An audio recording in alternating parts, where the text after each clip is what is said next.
I think that's how a lot of people in my eyes view the climate crisis, which is like, okay, there's a light at the end of the tunnel, we're going to keep going, we just need to change little bits here and there and everything's going to be fine. Fundamentally, no. Like, we need a rapid and fundamental change of how we develop energy infrastructure. We had the bootstrapping ourselves along doing consulting projects, then really R&D intensive when I was back at uni, and Beth won 2 Innovate UK projects. I think one of the reasons why we were so interested in decentralised energy was, firstly, the benefits that it can create for consumers. There's kind of a whole sector working on how to create benefit from renewables, and a lot of that is happening at the kind of smaller scale of renewable energy. The solutions we need to save the planet from climate and biodiversity crisis are here, but they won't make a difference unless adopted at scale. We are Matt Jaworski and Catherine Keddy, and we focused our careers on ensuring this happens in time. Back in 2021, we started Adopter, Europe's first marketing company working exclusively with scaling green innovation. Since then, we've supported organizations from pre-seed startups and Airshot Prize finalists to international unicorns and global NGOs. We've worked with green tech solutions across fintech, construction, food systems, nature finance, and more. We also mentor on some of the world's leading venture builders, such as SOSV IndieBio, Carbon 13, and ConceptionX. We are on a mission to support 100 high-integrity green innovation solutions by the end of 2025 and 1,000 by 2030. This podcast is the next step on this journey. Welcome. Thank you very much for joining us, and thank you very much for listening to us. In this episode of the Scaling Green Tech podcast, we are joined by Leo and Beth, co-founders of Local Energy Systems, a company that provides renewable energy project developers with systems that reduce the time and effort needed to scope out sites for the projects, and which is working to increase access to scalable, decentralized, sustainable energy across the UK and in the future globally. Thank you very much for joining us. Yeah, hello. Well, thank you for having us. Like you said, we're Local Energy Systems, and we build the best data and analytics for decentralized renewable energy developers. We've spent 2 years in R&D, did some really cool Innovate UK backed projects, and what we've developed is a geospatial machine learning engine that can predict and model sites' viability far quicker than expert-only analysis. So we can take what was usually a 1 to 2 month process down to a couple minutes, and we achieve very, very high accuracy scores on that, above human-only interactions. Beth, anything that you would like to add to this? Oh, I don't think so. I think you nailed it. Yeah. I think that's what you guys agreed, right? The company does something right. Perfect. Okay, and I think you've seen the list of questions beforehand, right? So you know what's coming next. Yeah. It's a very cool thing that you're doing, and it includes some really cool words like geospatial, etc. But how would you explain what you do to a 5-year-old? So I would say imagine a field next to your school, and you look at the site. Is it hilly? Is it shaded? Are there sheep grazing on it? All of these factors, there's actually hundreds of reasons as to whether we could put solar on a field. And so instead of us having to go into that field and assess them all manually, we've created a machine that can do this for you so that it's really quick and straight away you can figure out whether a site is feasible. Yeah. And I think that goes to do you remember the sessions we used to do at Durham City Incubator? And I feel like we've done it a few times at the pub as well with Archie Sidwell, who's another Durham founder friend, about the Lego bricks, where I feel like the explanation would be, imagine you had a bunch of Lego bricks and you wanted to build something, I don't know, you wanted to build a house. how do you know where the best place to put your bricks are so that your house looks the best? And yeah, we've got a machine that can do that for you. I don't know. I feel like the Lego stuff was always a difficult, like explaining it in Lego blocks is always a challenging task. Yeah, it's something that forces you, right, to explain things in a way that is very, very simple. Yeah. But you cannot go too simple because then it loses all the meaning. Yeah, right? Yeah. What would you guys do for yours? Is it like... What we would do for what would adopt to be as Lego bricks? That's a great Lego question. bricks. We actually go through this question in every single episode that we record ourselves. really? You know, yeah. So Nice. how would you explain? Well, like in the next episode that we'll be recording, like we talked, right? Yeah. We will be answering the question of how would you explain the importance or the challenges of company naming to a 5-year-old. Last time when we were recording some episodes, we looked at how you would explain a need for a website to a 5-year-old. So yeah, I've got you will need to stay tuned for that Yeah. until the other episodes get released. We'll have a fantastic answer next time. I feel like I have no frame of reference for how much a 5-year-old knows. Like, Yeah, more Like, than you think. I really? would say. Do they know what a website is? Yeah, I think they know what a website is. I think it's a sense that you're presenting information like a shop window, Yeah. but it's online. Oh, I see. That's It's good. simple. That's on the telephone, that's on the computer, right? Yeah. So we don't need to actually get into what the website is. We compare it to the things that a 5-year-old understands. Yeah. Man, wow. So it's kind of like, you know, like what you guys described, right? It's a machine. Yeah. A machine that does it for you. So it could be also said like, oh, you know, it's a robot like you've seen in Star Wars and any of your cartoons. Yeah. That does it for you. Or like rather than saying satellite, they might not know what that is. Yeah. You say magic eye in the sky that can assess if an Oh, area is cool. suitable for building a playground or a new school or something that will give electricity to the school or the playground. Yeah. So the lights are on and children like you can enjoy it and have fun inside. I like that. I like Yeah. that in the sky. Because like, yeah, does a 5-year-old know what a solar panel is? Yeah, hard to say. Tough questions, man. Yeah.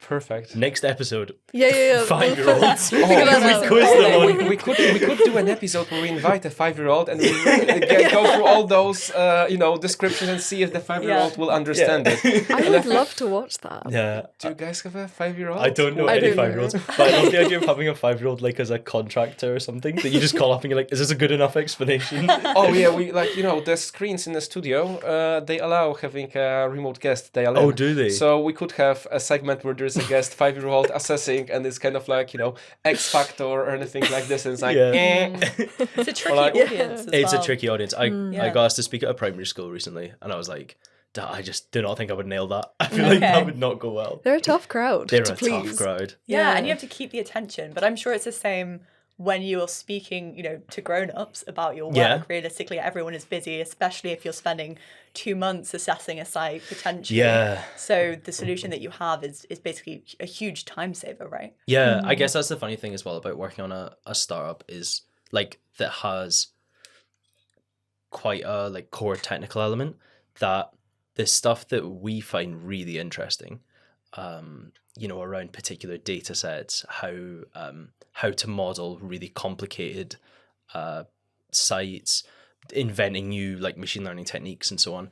That's all really, really interesting to us, and we know the value it can have. But when you start talking to a general audience, it's like, damn, it's so hard to know where the line is for boring and where it's interesting. And I think like it's important as a startup to have a vision that works outside of the technical description, that like we can say, we fundamentally want to change the way that energy infrastructure is built, how these large institutional players view their interactions with communities, with individual developers and so on, and finding a description and a vision that goes beyond just we have some cool data sets and modeling that does a very niche task that's useful for some people. Yeah. It's focusing on the benefits, right, and the impact your work has and your work can have as it scales, rather than on the features, right? The geospatial data for your customers is only a tool to achieve better energy projects. Yeah. No, I think I'm so bad for just talking about features. I know, we get excited. Yeah. I mean, Leo, I don't think you would be on this journey if you were not excited about what you do. If I remember correctly, right? You got so excited about what you guys started working on at Durham Venture School that you decided to do a master's in it. Yeah, that's right, actually. Yeah, so we founded the company at the tail end of 2022. Then we worked in it for a year, basically just doing customer interviews, but doing kind of consulting projects in order to like bootstrap our way along. And we, after about a year of working with customers, got to the core of a problem around site assessment that we thought we could solve. And we just realized that like literally the tech and the R&D just wasn't there. So I went back and did a postgrad degree specifically researching machine learning approaches to ground mount solar site assessment. So very specific. And it was a fantastic kind of I don't want to use the word synergy. It was a fantastic like crossover because I was getting to work at the forefront of the academic like research and seeing how it can be used commercially and be commercially viable. And I'm very interested in this particular space, like this particular problem. And I think you maybe even more so than me. Yeah, so for me I was interested in climate action for a long time, and for me entrepreneurship was a route into, I guess, having a bigger impact in the climate world. So when we started the company, we reached out to people that we felt were having a big impact, and we asked them what problems they were facing. And that's when kind of the company was born. And it's really kind of grown and gotten quite exciting since then.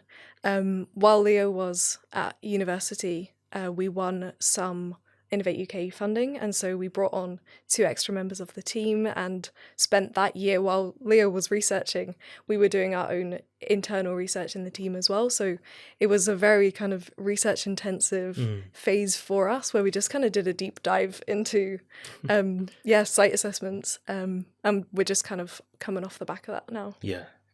It sounds very much like this quote attributed to Abraham Lincoln, right? American president, that if you had an hour to chop down a tree, how would you go about it? And his reply was, I would spend the first 55 minutes sharpening my axe.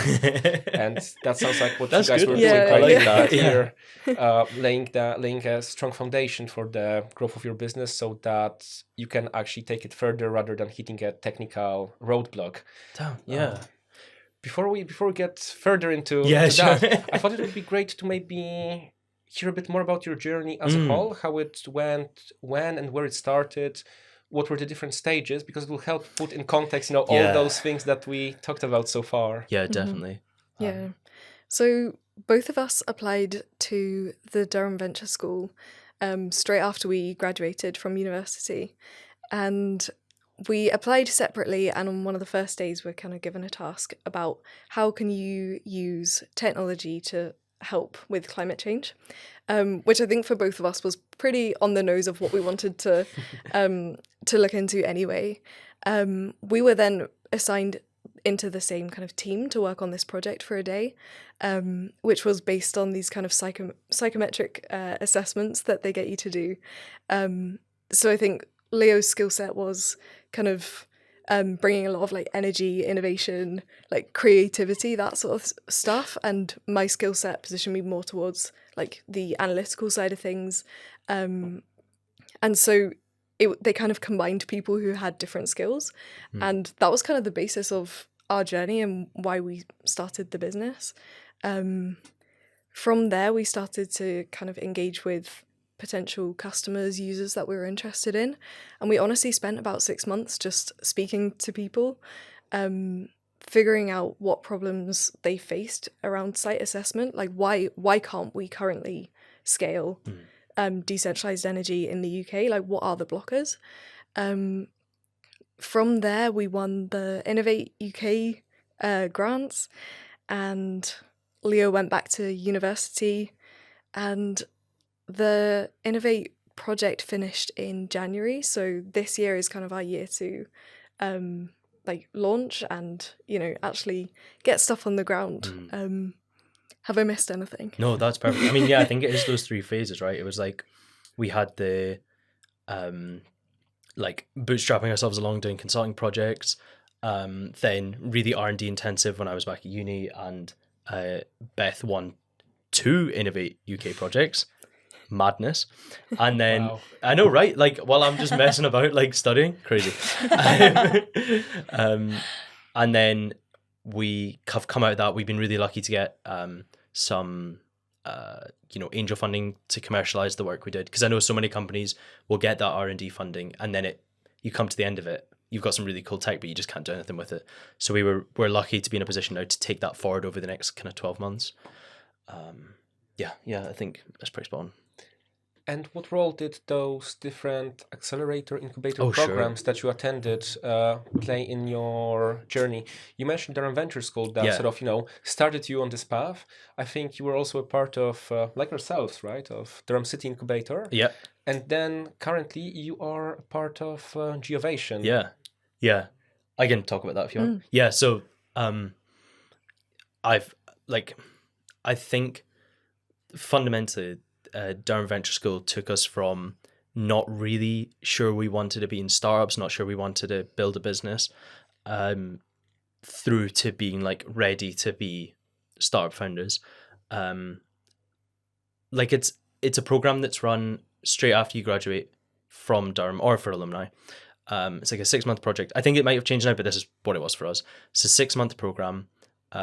You go on without a team, without an idea, and they give you the skills, the toolkit, and the team behind it are like genuinely fantastic. I don't know anyone who really has a negative thing to say about them. So it's like Marek Dukowski, Chris Gilman, Rachel Bickerdike, like Kirsty, Steve, Paul. Like there's a really solid team there, and they I think put a lot of belief in us that we could go from people who had an idea to people who could really scale that into the types of companies that have also come out of Durham, like LCM, like Ground Up now, like Alora.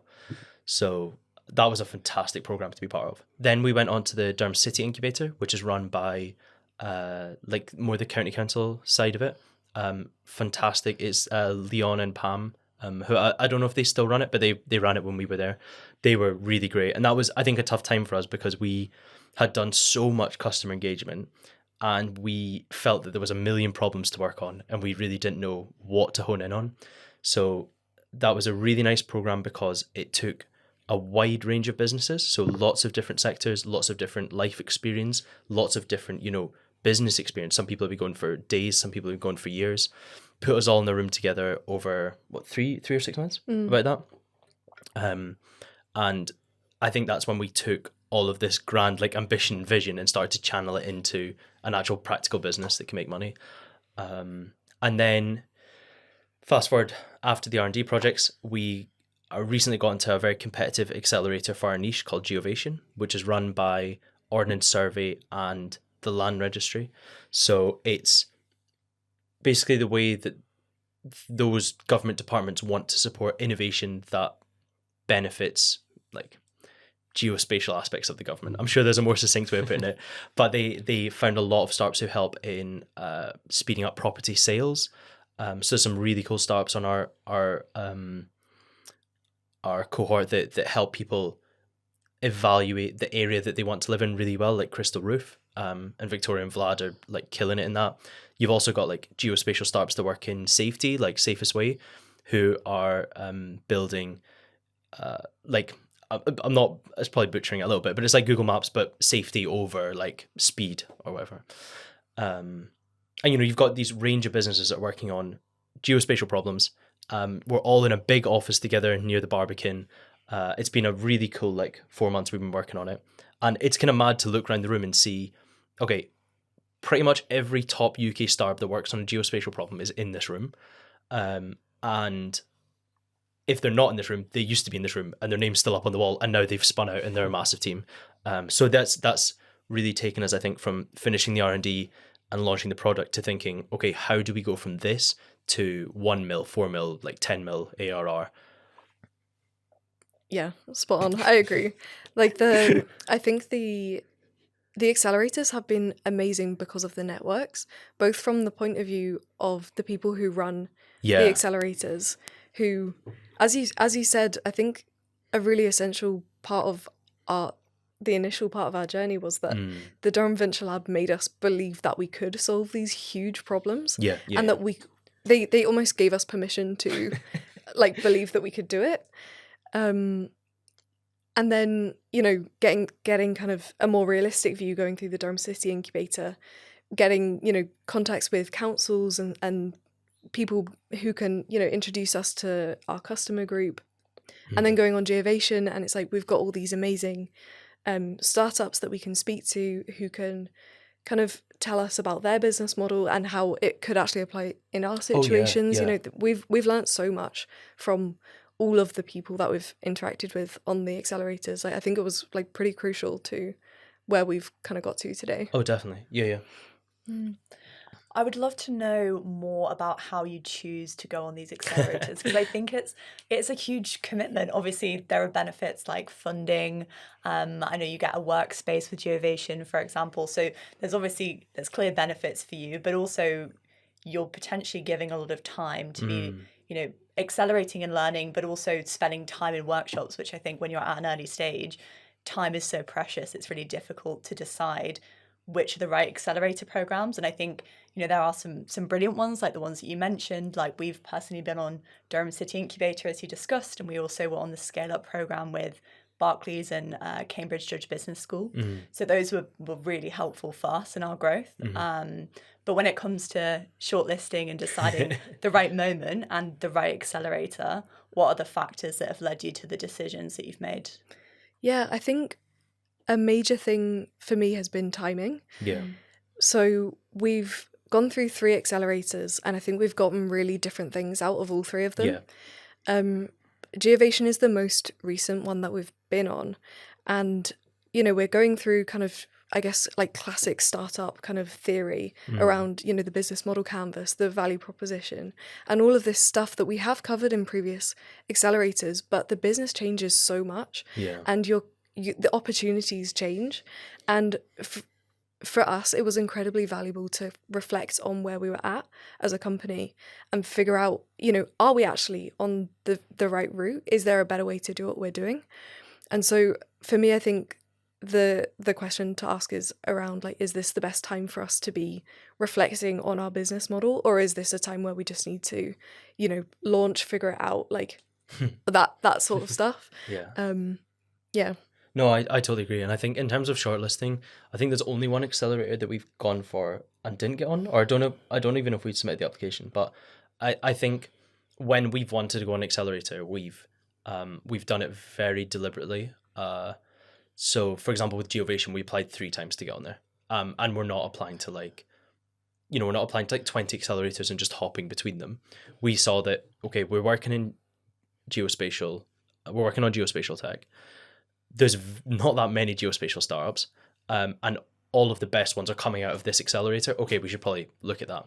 And, you know, it's tough. You've got hundreds of applicants for 6 funded places a year. And so, like, it took us a while to gain enough traction and nail the narrative in order to get on. But yeah, I think it's a great question around how do you choose them, because I think for us, it's really just been looking at what we need in that moment. Where are the startups that we want to emulate coming out of? And what targets would we need to hit to get onto that accelerator?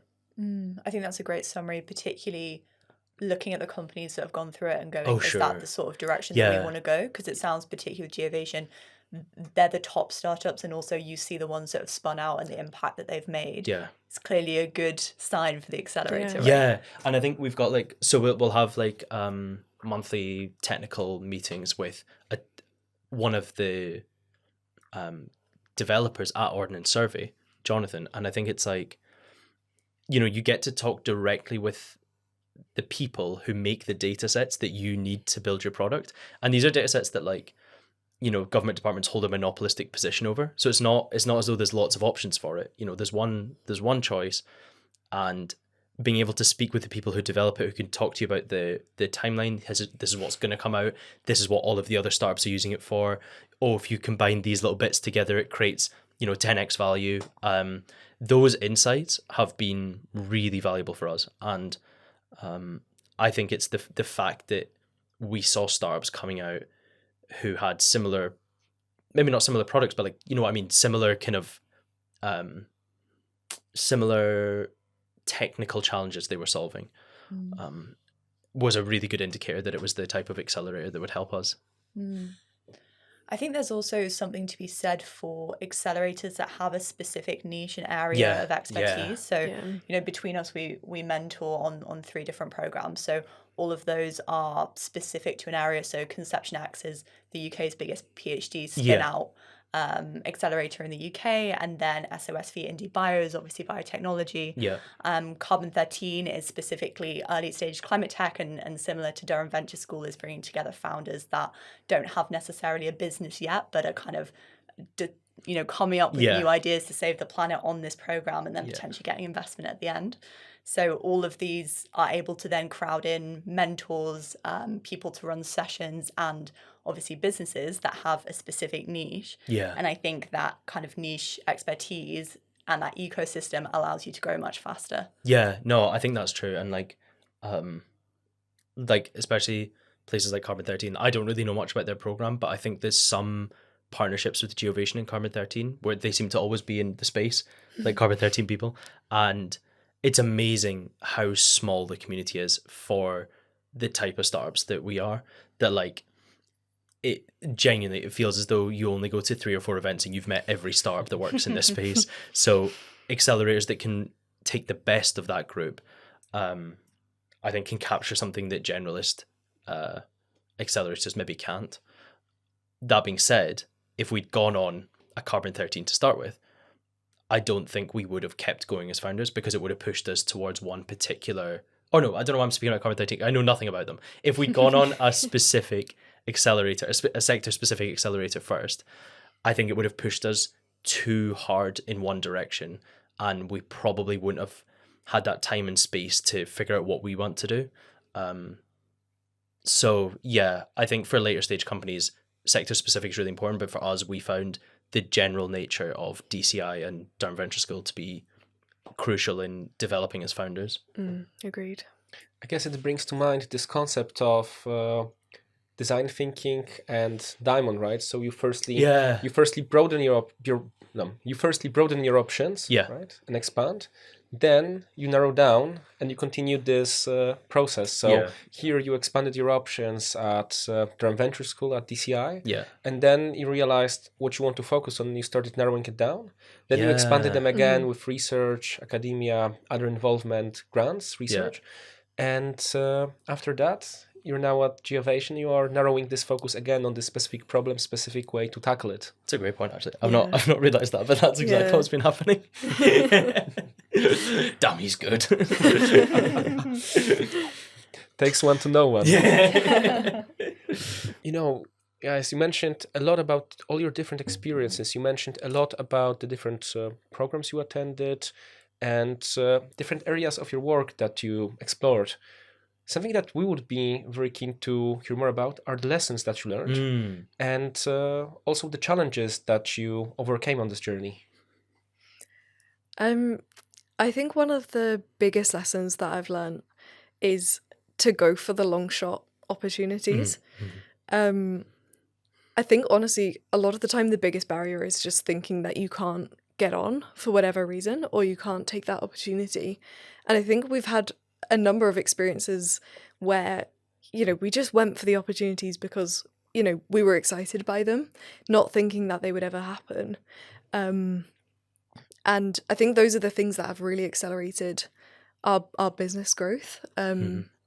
Our first contract with a council came about because Leo and I just decided to attend a public council meeting. And we just sat in the back of the council room. And I think we were the only people there. It's not a well-attended event. And the council clerk came up to us at the end and said, you know, what do you do? Introduce yourselves. Why are you here? And we said, you know, we just wanted to kind of know what the council, you know, how you make decisions, what your priorities are.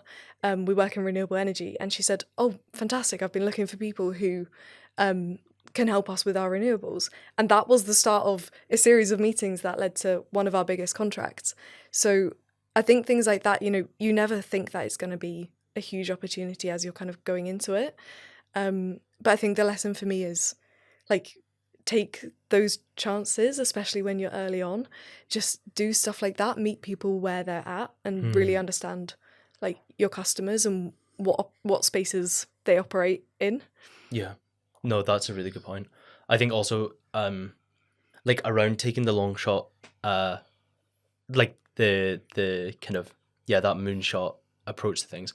The like one of the big lessons for me in working like in startups is, especially in climate startups, and we can maybe talk more about like climate startups in particular, but fundamentally like the vision isn't coming from anywhere else. Like we know we have to see large institutional stakeholders making rapid progress towards net zero. The IPCC sets a 1.5 degree temperature increase. Institutional financial stakeholders have set that at an expected 2-degree increase. And instead, this morning, what we're seeing instead is huge banks like Morgan Stanley, JP Morgan and Chase disregarding that and now expecting an increase of 3 degrees. And that's not the significant change that we need to see and significant effort we need to see. Rather than making efforts to limit global warming, they're instead going bullish on air conditioning firms, which they expect to rise by 40%. And what I think a huge lesson for us has been as a startup is you can't rely on these same institutions that caused a climate crisis to turn around and clean up their own mess. And like fundamentally, if you can solve a small part of that problem, and we know there's loads of other great founders working on this, then fundamentally we can start to make a significant change. But we can't rely on large institutional players to do it. So do you think that's a key part of what motivates you guys as entrepreneurs, as individuals? And then obviously the vision of your business is really focused on decentralized energy. Do you want to maybe explain more what that actually means to you personally? Yeah, so I think one of the reasons why we were so interested in decentralized energy was firstly the benefits that it can create for consumers. There's kind of a whole sector working on how to create benefit from renewables, and a lot of that is happening at the kind of smaller scale of renewable energy.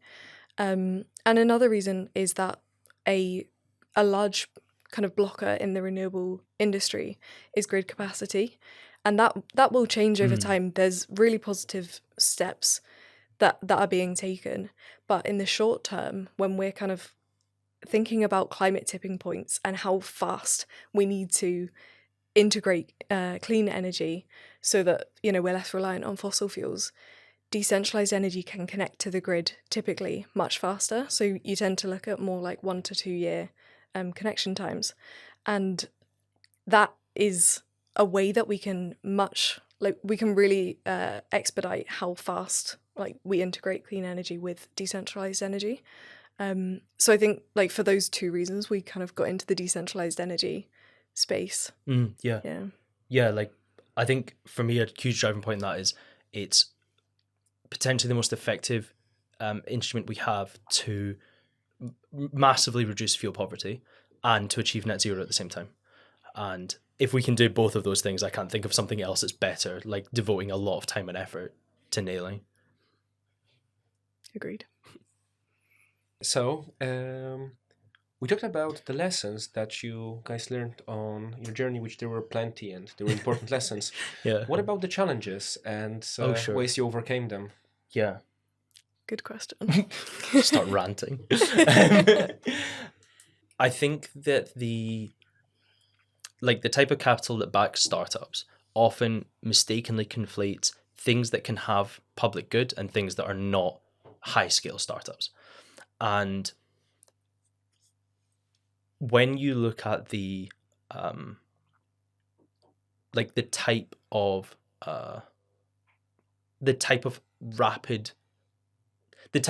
funding that's available for startups to rapidly grow, there's often very explicit biases amongst those circles that anything with some sort of benefit is going to mean lower returns or fund performs worse and so on. And you have VCs now that are changing that and saying like, look, because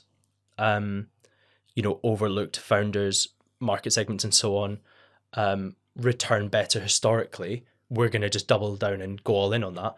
And I think that's a positive change. But it's genuinely a huge barrier. When we say to people, okay, we're going to do something that's going to be incredibly positive in the pursuit of net zero, immediately there's a bias there of, oh, so this must mean some lower return. It must mean that we're sacrificing something to a public good. And I think we believe that you can build a massive, scalable, fast-growing company that also delivers something that is not negative for humanity. We don't need to be doing something damaging to also build a successful startup. Agreed. I would also add on the funding front that I think as like a mixed gender co-founding team, we have had quite a specific experience, I think, in the world of kind of raising private investment. I think there's definitely experiences that I've had personally which have been really invalidating in kind of as we're pitching to investors. For example, I've been told before that I'm not a CEO type, which is an interesting comment in the context of, I think it's 98% of CEOs are men. So it's quite a gendered comment to put out there. And I think it's just like there's a lot of, I think, small biases that we don't necessarily notice as to the way that people present themselves and the things that we see as being credible in a startup founder. I think those things are quite gendered, and I think that's been a real challenge for us as young founders and a mixed gender co-founding team. There's just been quite a lot of additional barriers, I would say. Yeah, definitely. And like, it's not like we're just saying, oh, they didn't like us and it's so unfair and that's why they didn't back us. Like, we can tangibly put monetary value on specific checks we've not gotten, specific competitions or funding pots we've not won because of very explicit, like, judges telling us or investors telling us, we're not backing you because XYZ, and by the way, those XYZ are discriminatory reasons. And it's like, okay, we're not coming from like a particularly disadvantaged background, and if it means that we're seeing this much in terms of like barriers, the fact that we see only 2% of VC funding going to all female teams, the fact that 70% of GPs are privately educated when we only have 7% of the population are privately educated, and then you start to look at the racial and gender makeup of who VCs like to employ in their front-facing roles, you start to see that, like, it's not a mistake that the types of founders that are successful all happen to look the same, all happen to have come from the same background. It's not a barrier that's unique to us, but it's one that we can point to and say, like, this isn't a nice to have. This is something that is legitimately impacting us on a day-to-day basis. We've been really, really lucky though in getting support from investors and institutions who actively try to change that. So, for example, our lead angel investor, Jonathan Hazan, absolutely fantastic person. We met him through like our Durham Uni connection, and he decided to back us because he could see fundamentally like we're doing something in a very exciting space, and that we're not the type of people who can go and turn around and raise a friends and family round. Whatever, like, the fact that that's a concept is bizarre, but they were not the type of people who can turn around and raise 6 figures in a friends and family round and use that as the springboard for a startup.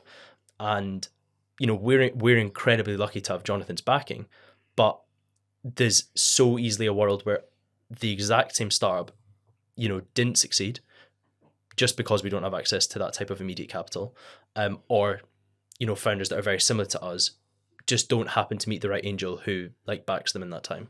And I think as a challenge, it's maybe not a personal challenge to us, but as a sector, startups are horrible on the diversity front and on the representation front.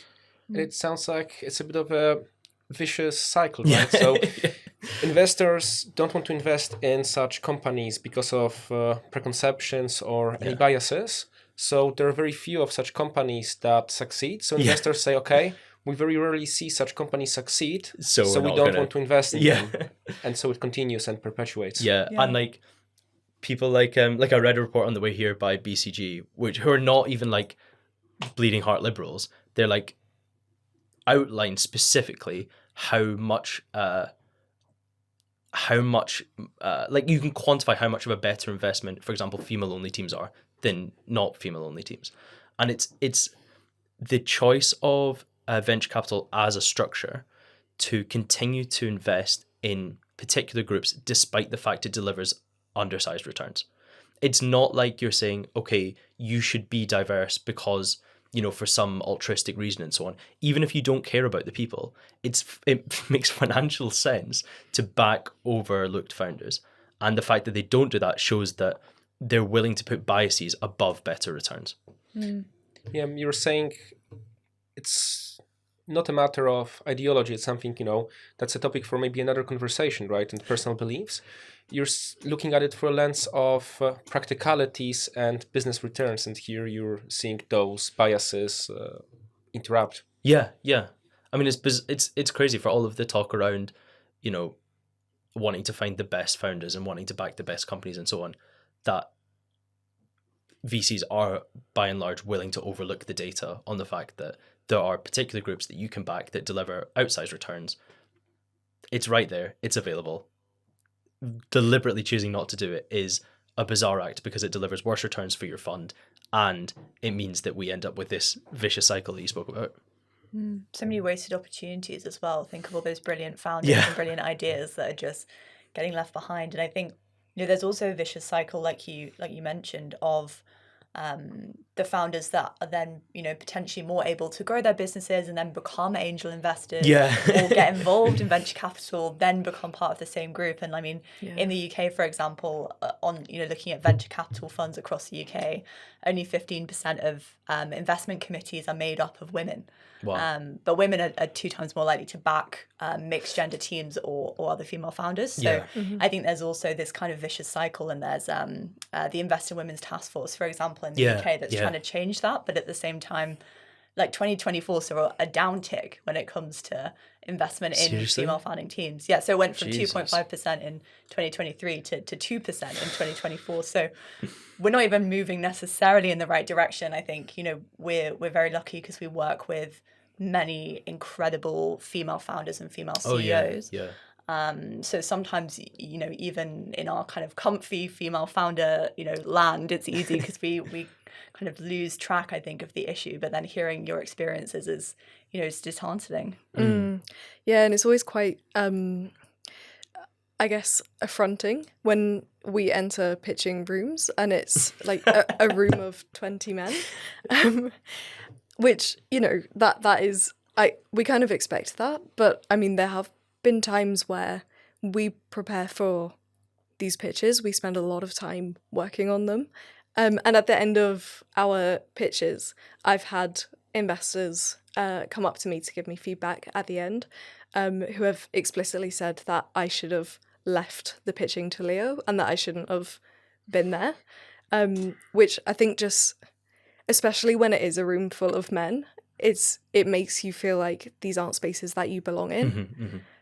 And that's not a one off instance. Yeah. Like, it would be bizarre if that was a one-time thing, but that is a routine pattern. I'm sure that every female founder, can sympathize with that there's just, it's not even an implicit bias that's kind of working away in the shadows and so on. It's affronting to your face, you don't belong in this space, and frankly, I'm going to leave you off every email. I'm not going to invite you to any meeting. I'm not going to respect your opinion, voice, questions, and so on.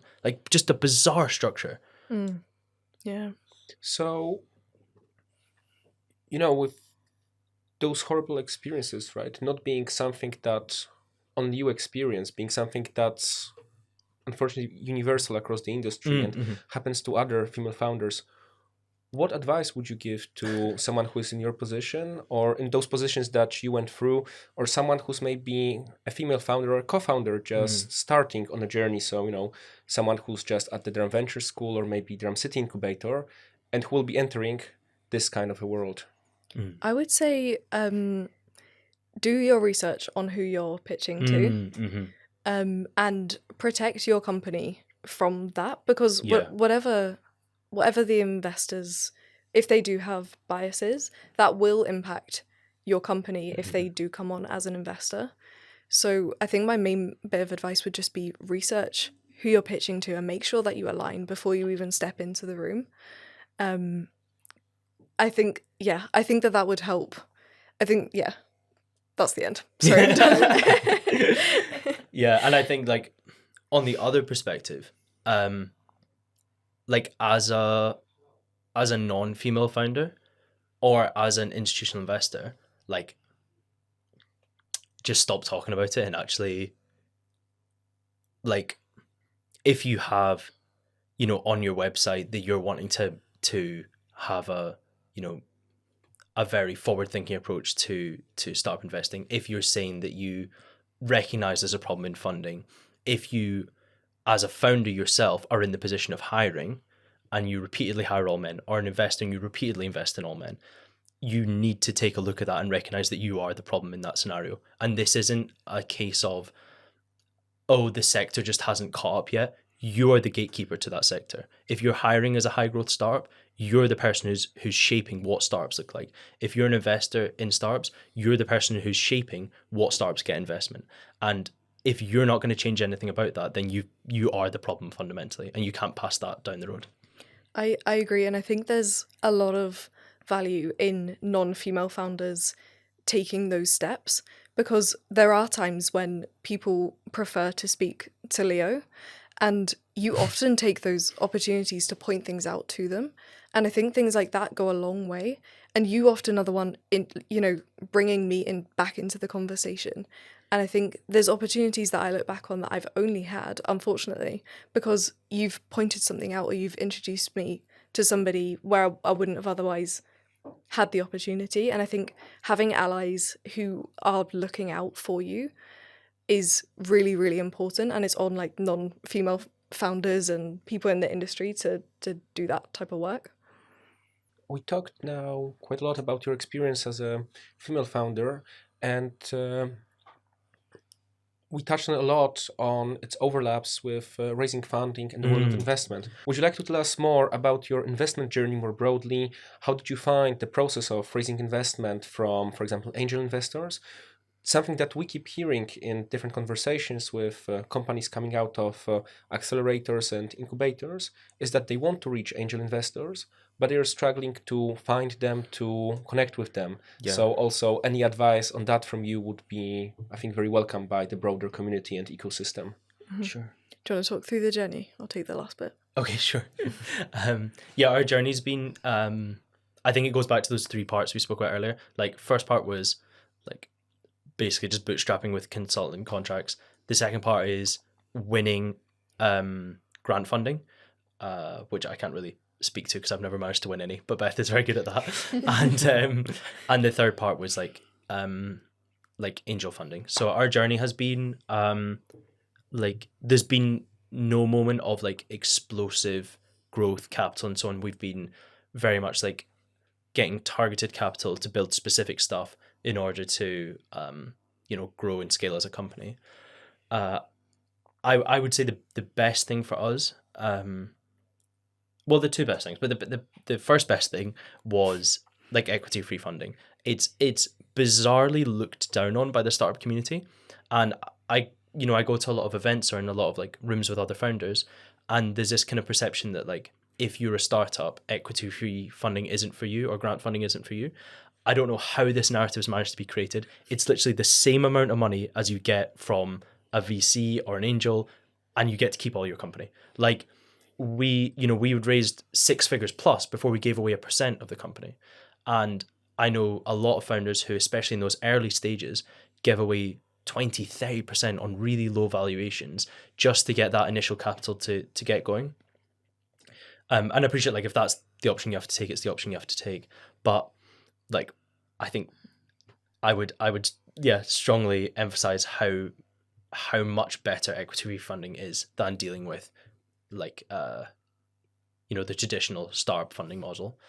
And then I think the other really good thing that happened to us is we like got angel backing from someone who like really respected us and our time. So it was a very good process. Like, it wasn't quick. It probably took like, there was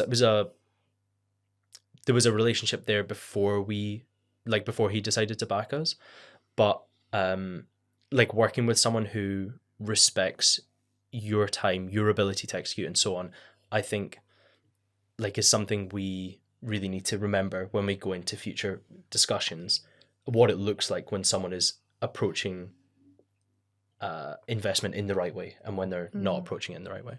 To that point, I think, we've really nourished the relationships that we have, and there's been a lot of people that we've kind of been speaking to for multiple years, and through that kind of relationship that we have with them, where there's a lot of trust there's a lot of conversations about the business as it's going through different stages, and it comes to this kind of whole understanding of the business. And I think from relationships like that are a bit more like long term, we've they've been able to give us opportunities that are really specific to our company because they know us so well. And yeah, there's a real value in the people around you. They actually know your company really well, and yeah, it's been really valuable for us to have that. Perfect. So to summarize it, right, it's not about pretending to be nice, befriending people with a sinister idea of then getting into their pocket. Yeah. It's about building relationships on your journey, learning from people, receiving mentorship and advice from them getting to know your business. And then at some point, there might be a stage of the business, right, where you guys decide to raise funding.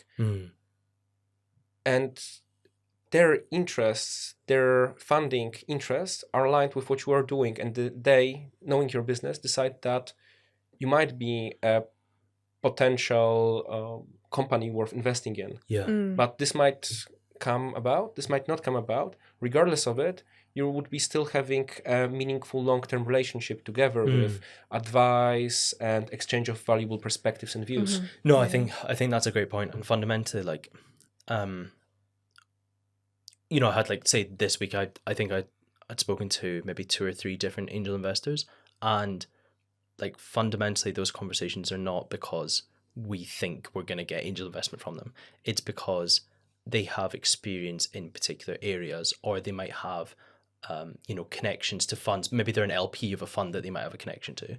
And I think, maybe it's not the most efficient way to approach it, but we've never approached angel investors with the view of trying to get a check. It's always been with the view of learning from their experience, what connections might they have, and so on. And I think in the case with Jonathan, like, we were just very lucky that he was interested in investing, but had he never invested, it would have been a very positive relationship and we would have got a lot out of it. Yeah, absolutely. And I think his support for Durham Venture Lab was already fundamental for your journey and getting it started. Yeah. Without it, the Durham Venture School program would have never taken place. Yeah. Yeah, that's so true. Yeah. One question that I would love to ask you guys is, when it comes to finding the right people to give you advice, I think that's a kind of a common problem because everyone and their dog loves to give you advice. I get added on LinkedIn. I get added by new startup advisors and mentors and NEDs like daily. I can advise you if you want. I would happily take your advice. But we can go to pub afterwards and exchange some advice. But no, I think it's very easy to find people that would give you advice, but it's difficult to find people who will give you good advice. Yeah. Typically, probably because they're the busiest. Yeah. And also they're the least likely to just kind of run in with some random advice. They're more likely to need to get to know your business properly, to understand you as people, to understand your market, and then be able to advise you. So I'd love to know, with the advisors and the mentors that you've kind of the relationships you've developed so far, how did you decide that they were the right people to be advising your business and your journey? I think we had I think there were opportunities that we realized were kind of in front of us. Yeah. And we really went out of our way to try and take those opportunities and ask for certain mentors. For example, when we were on certain programs, we knew that they had connections to certain founders. And when we know those founders, we kind of know what their expertise is in. It's really helpful for us to be able to kind of use like the accelerators that we're on, for example, who have a personal relationships with those founders, and they can introduce you. I think using networks like that is really helpful, and I think being able to identify a mentor yourself who you've seen them kind of how they interact with other people, you've had a conversation with them before, and you notice what their kind of style is of giving advice and how many questions they ask you, for example. Do they just go in straight away with advice, or do they ask you, what's your current approach, have you thought about X, Y and Z, rather than just giving you advice like off the bat? Yeah, definitely. And I'd say that like a very quick criteria is, are they an active founder, or have they, founded a startup before that's done well? I'd say all of our like founder advisors that we rely on the most have been in a position of being a founder before, either actively or previously. And I think there's just something that comes with that experience that you just know much more. And it's people like you, right? So like I would come to you guys, and it's like, okay, we don't have a formal like, you're not on a pitch deck as an advisor or something like that. But I trust your opinions so much more than I trust a professional advisor's opinions, because you actively are in the space, you're actively working, you know what's not practical, and you also kind of know like what all the cool kids are doing.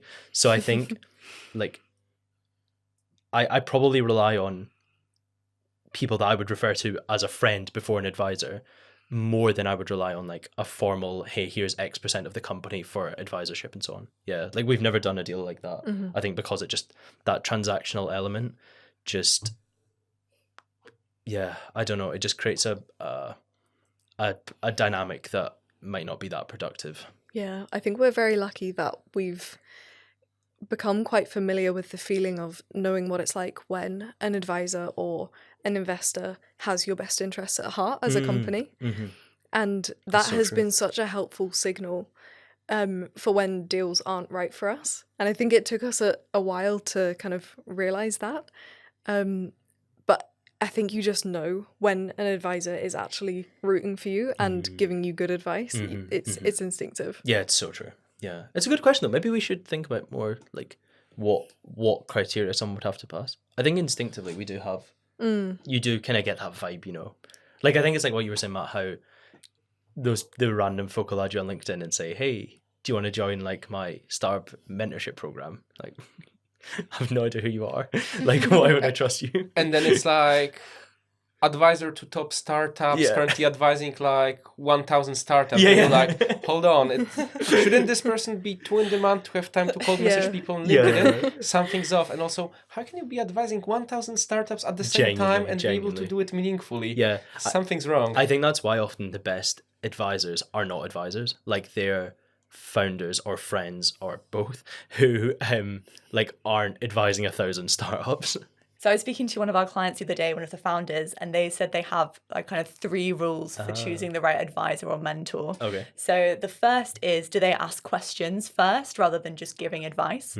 Have they been a founder or like an early employee in a startup at some point, or are they currently? And the third one is, are they a dick? a dick, I don't want to work with you. That's so So I true. think there's a personal connection and relationship that has to also be there. Yeah. So you have to understand each other, and it has to be someone where, if you're a startup founder and you're calling this person at 9 p.m. at night because the next day you have a huge angel investor meeting and you need to have a little bit of last minute advice. Yeah. They want to pick up the phone to you because Yeah. you get on a personal level. So I think that's also a factor. That's a great point. I think that's maybe the instinctive, Yeah. the feelings part of it we were talking about. No, it's so true. I think you do just get when someone is potentially a culture clash. We talked a lot about your journey. We talked a lot about the different challenges you experienced as founders, but also from the angle of raising investment. What it would be great to hear more about now is about the challenges and opportunities to scaling green tech in your specific space. So I think AI is a challenge and an opportunity. I think at the moment there's a bit of a challenge around adoption. And I think that is kind of just based around a narrative of, AI replacing your jobs. And I, at least, that's not how I view it. And, we work with AI and it's very much not trying to replace people's jobs, but instead trying to give the people in the sector the tools that they need to bring on more clients, to scale decentralized energy, so that people have the tools that will get us to net zero.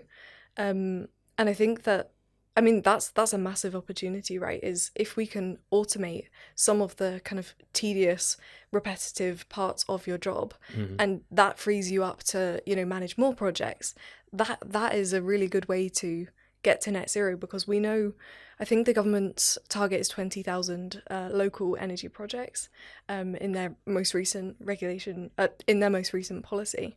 And so how are we going to get there? Well, our tool and what we're creating through automation and through AI is a good way to speed up those processes.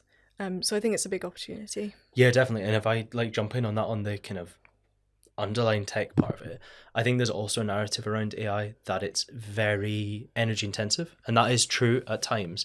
But a lot of the top AI scale ups you see just now are using a lot of deep neural nets, which are far, far more computationally expensive than other machine learning models. So a lot of the work we do uses a lot of, say, tree-based models, which require far less compute power to achieve potentially even better results, depending on the data and the problem and so on. But the other point of that is the data centers you use for model training, evaluation, and so on can be renewable energy powered. So I'm not going to plug any like a cloud compute service, but there's ones out there where 100% of the power you use for training models can be renewables.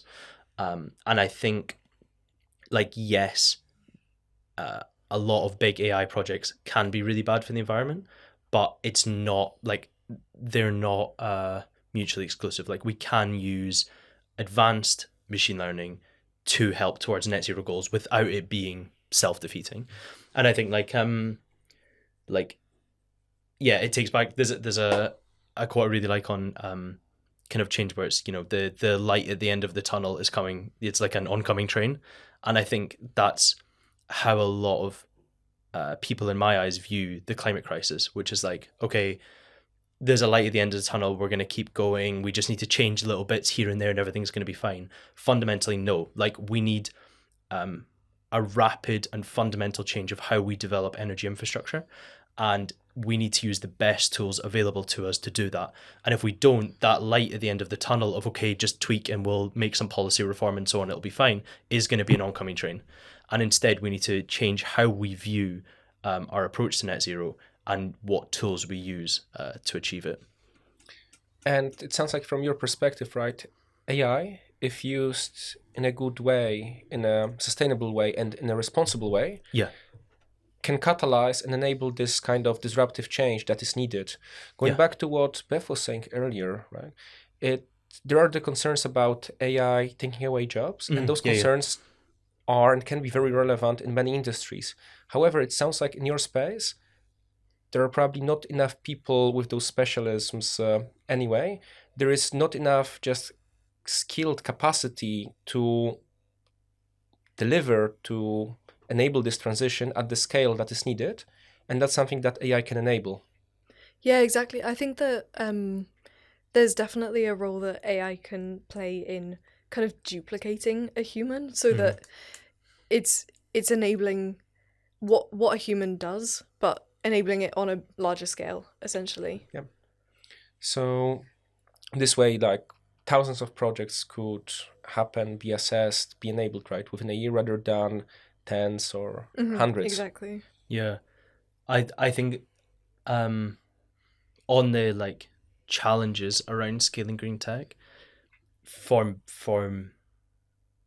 me, a main challenge is that a lot of the stuff that falls under green tech is not very green, and is very damaging and unproductive to efforts. And I think like at Adopta, this is something you guys do very well to avoid working and helping that technology that's maybe not so productive. But like we see in the spaces we work in, startups that seem to fall under similar categories to us are actually only working with oil and gas companies, or are only working to serve companies that, serve oil and gas companies. And fundamentally, like if we're going to continue to have the governmental support, like through capital and so on, and if we're going to continue to have public support for green initiatives, we have to, I think, get rid of these like startups, organizations and so on, which appear externally the same as us, but are actually doing incredibly damaging stuff behind the scenes. Like in Australia this week, they've reclassified natural gas as a critical mineral, which now allows natural gas developers to access about $4 billion worth of funding that was meant to be towards the net zero transition, towards like rare earth materials and so on. So like a real challenge that I see is that because of all of these counterproductive measures appearing as green tech, people are very cynical that green tech can actually be productive, that you can have a startup that delivers massive change while not being incredibly damaging on the other side. What you're essentially describing is a situation where a startup that is labeled as green tech does not deliver the disruptive change, sustainability benefits, and economic benefits. Yeah. It only delivers the economic benefits and maintains the status quo rather than, again, driving this disruptive innovation and change. Yeah, I think that's spot on. I think also there are solutions that are really effective that can work within industries too. So there are great solutions that are kind of drop-in, that work within existing industrial processes, but using new, more creative techniques or kind of better materials, for example, that can significantly, decarbonize. So I think it doesn't necessarily have to be, disrupting an entire industry. And obviously, but I guess the point is that going net zero is a huge industrial transition that we're all trying to tackle. Yeah. And having technologies that are genuinely supporting that rather than kind of exaggerating their claims, for example, is a key part of people trusting the fact that these technologies are going to be part of the puzzle to help us tackle climate change. So I think that the disruptive element comes with the transition as a whole and being kind of transparent and effective when it comes to actually creating positive impact, and also having a really good understanding of, the whole life of your product, for example, or your material, rather than just kind of focusing on one specific area. Yeah. I agree. It's a fine line, isn't it? Like, you need large industries that perhaps have, caused a lot of the pollution historically. They are the exact people that you need on board to create the solution. So it's a fine line. It's something that I also discussed with Dr. Alec Roberts, founder of The Kiln, previously known as Deakin Bio, who I interviewed for another of the episodes. Nice. And with whom we've been working together for a while now. It's about, he shared a view that the change, the innovation, right, it has to be going together with the industry, not against the industry. Because if you approach things as a disruptive startup that enters a room and flips the table, no one else will want to sit there with you and stay there with you. You are actually joining a table However, you are influencing what's happening at that table and in that room. Yeah. Still, that disruption comes in, but as a disruptive change, as a disruptive innovation, right? That means, in his case, that when their process is scaled and widely adopted, it will be possible to make ceramics without firing them in a kiln. And it's nice. a huge difference, right? You have lower cost of creating new facilities. You have lower energy costs, lower pollution, and you also have the significant sustainability benefit because the ceramics don't need to be fired. Yeah, that sounds really cool.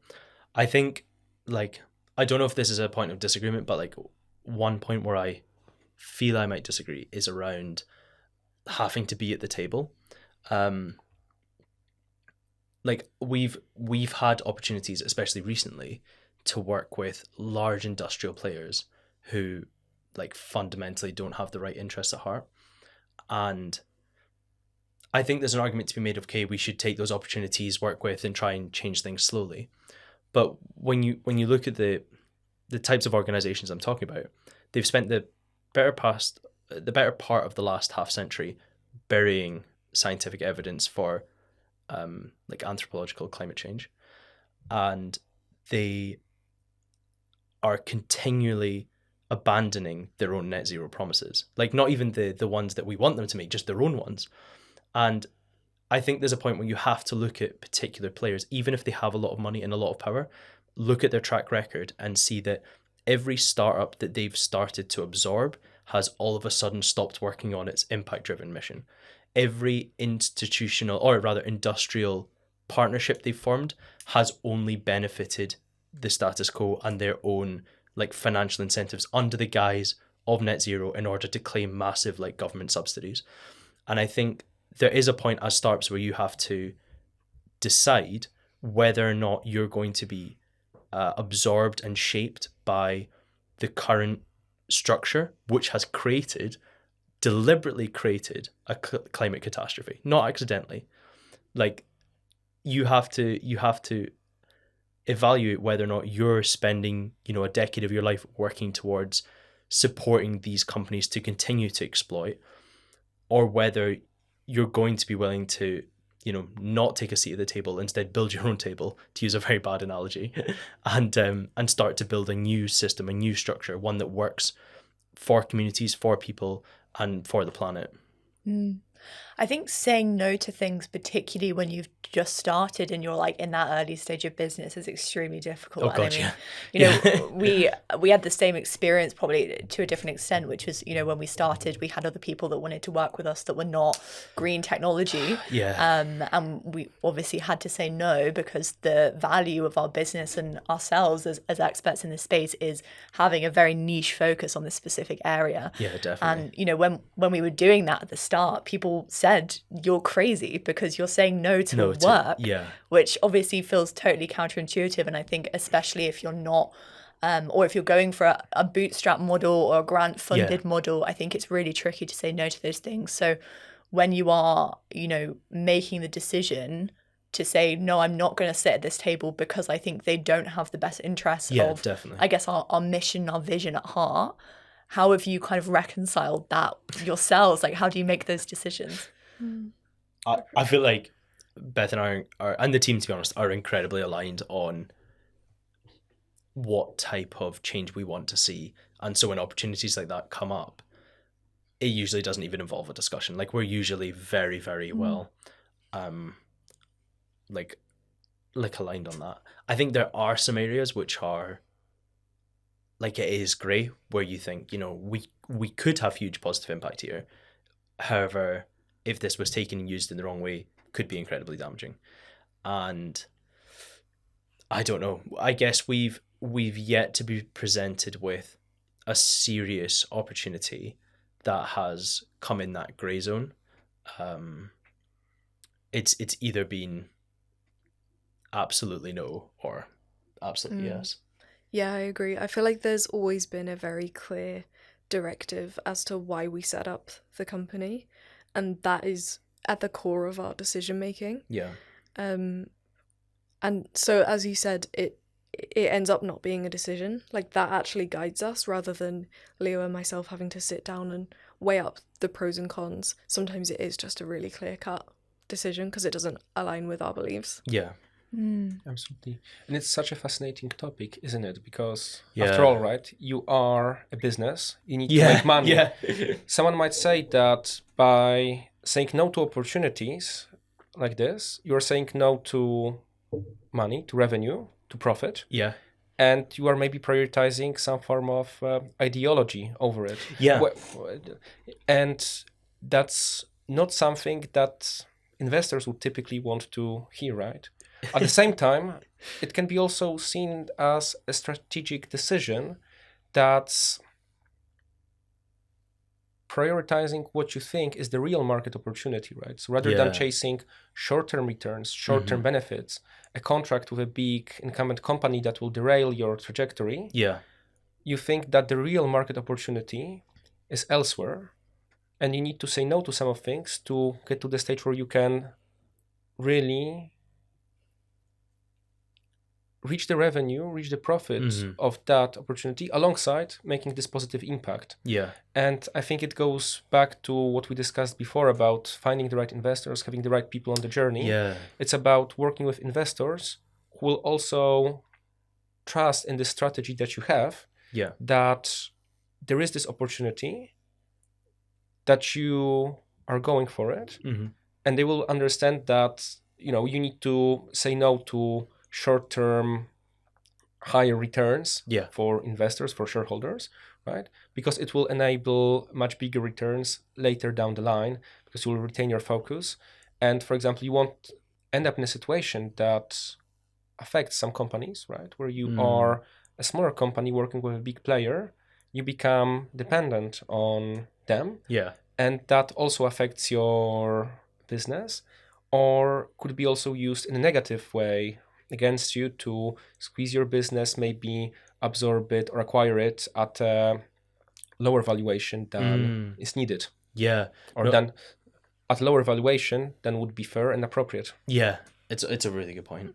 Yeah. So in other words, again, it's not just not working with, for example, incumbents, or not joining the table Yeah. because of what some might regard as personal beliefs or ideology, right? It's also knowing which tables might not be just right for you, which tables are not aligned with the direction you're heading in, and to which tables you might end up sort of glued without ability to leave them and make the returns and impact you want to create. Yeah, definitely.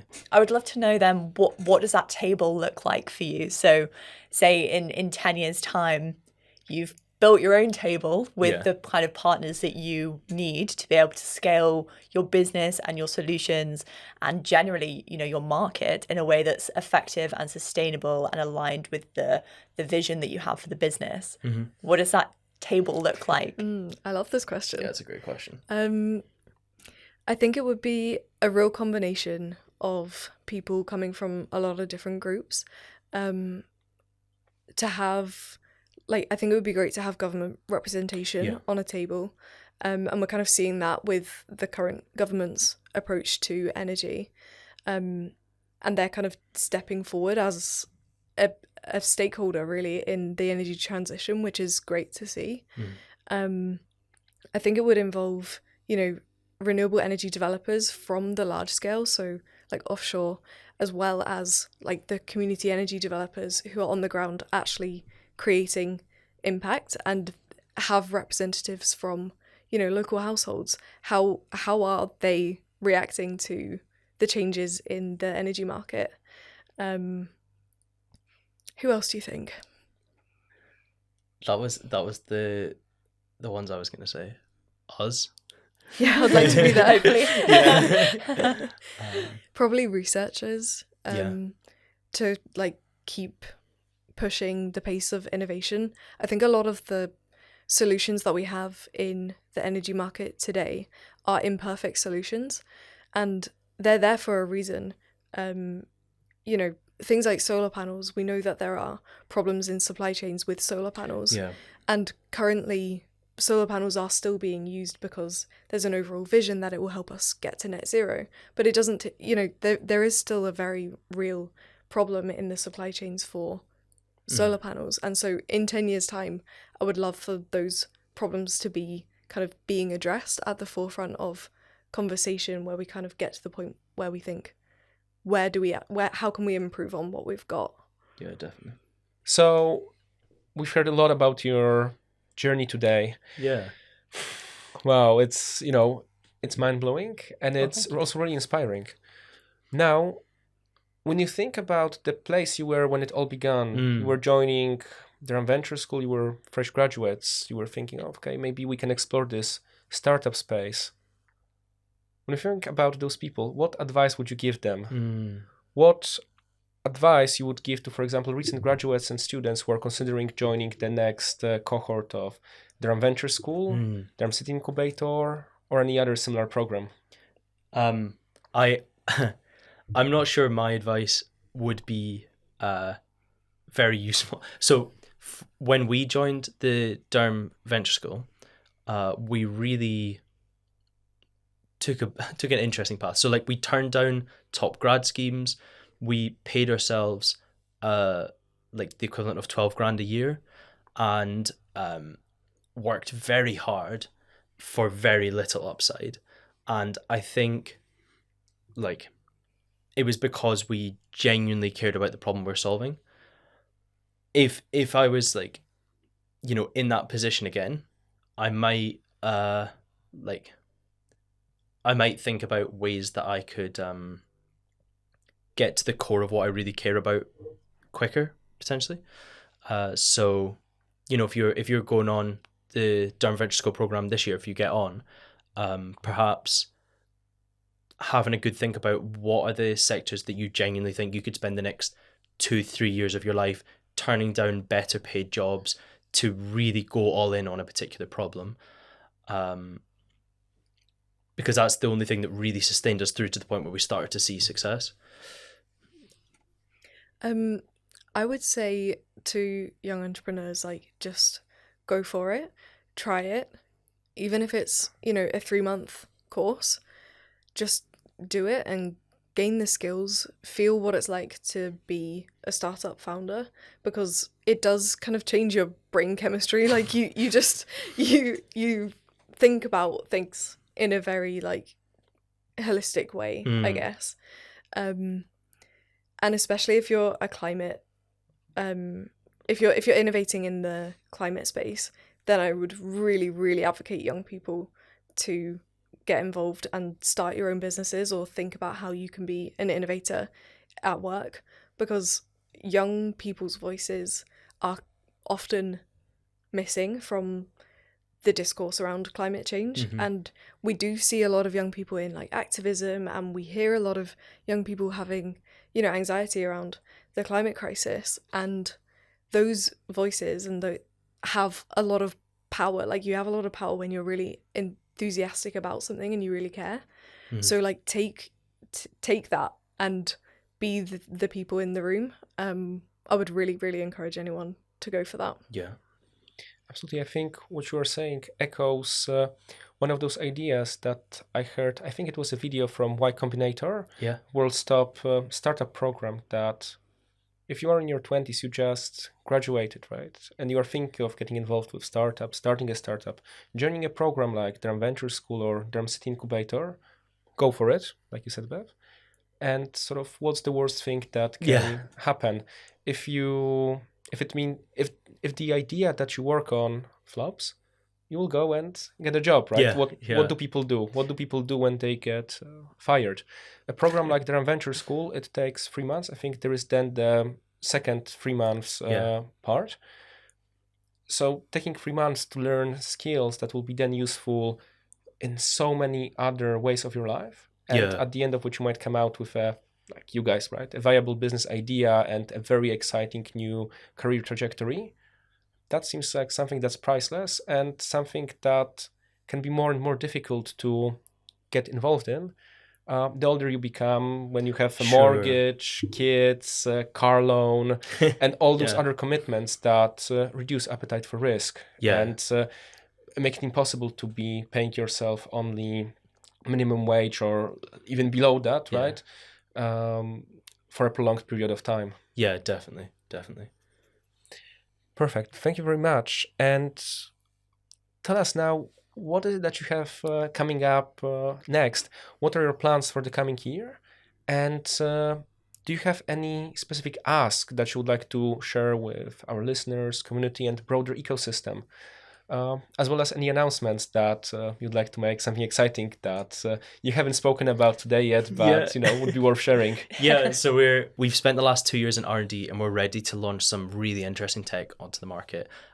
Hopefully by the time this airs, we'll have launched our first product, which is a tool for developers and consultants of decentralized renewable energy to find and assess very high quality ground mount solar sites. And the people we've been working with on this, it's all about overcoming the pain points of a fragmented, slow, manual GIS-based approach.